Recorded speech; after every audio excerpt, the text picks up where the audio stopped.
My name is Henry Whitelow. I live here in Harrisonburg, and I've lived here in Harrisonburg all my life. The Newtown community as a whole back then was like one big family, meaning that every household cared for or knew about the children in the community. They, would look out for one another.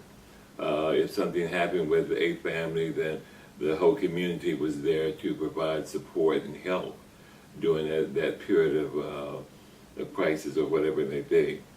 So it was that type of attitude for all the people here. If there was a death in the community, then everyone pitched in to help the bereaved family during that period of time. Either providing food during the week, for the family, and helping them out as far as making arrangements for family to come into town and things of that nature. So that's what the Northeast community was all about. It was about family. The churches would have annual picnics, community picnics, and so they would go have the whole community to come out for things like that. Usually when school was in session, we'd have a May Day festival with the wrapping of the flag, the maypole, and things like that, which involved the whole community. Lots of sports activities that were outside at that point. So those are the kind of things that we did here as a community. Just a lot of fun.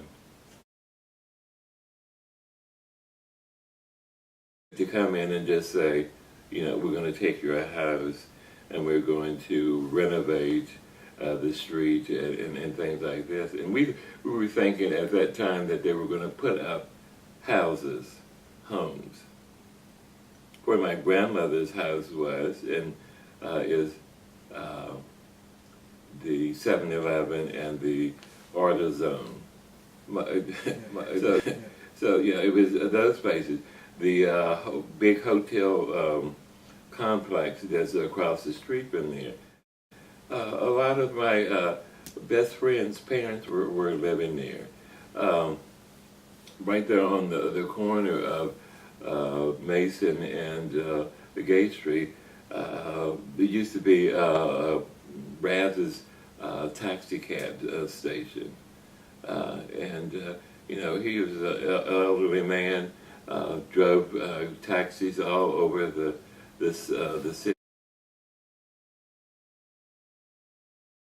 Back when it was going on, I was just a teenager, but a lot of them were angry, simply because they're being forced to move out of their homes without really being given a good explanation as to why they're doing it, other than it's a slum area and it needs to be cleaned up. There were some hard feelings. And some of those, the families were born and raised in those homes, and then all of a sudden they have someone from the outside of the city come in and say, we're taking it. Yes, you would have hard feelings. It was not worth it. There were a lot of families that were displaced, and I don't think any amount of money could replace the feeling and the anger that you were born and raised in a certain place, and now for a little bit of money, you're being kicked out. No, it's not right.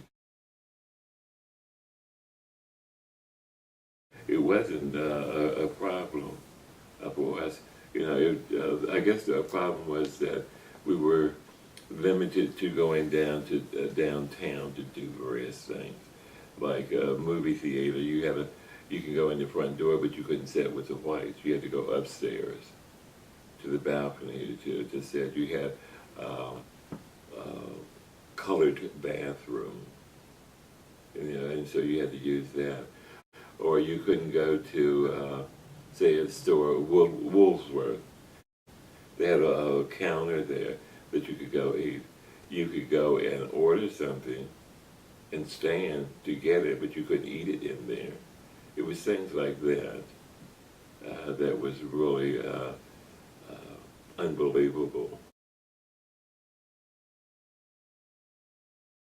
Being able to go to the theaters and to sit downstairs instead of going upstairs, or having a fountain sitting colored or white this way.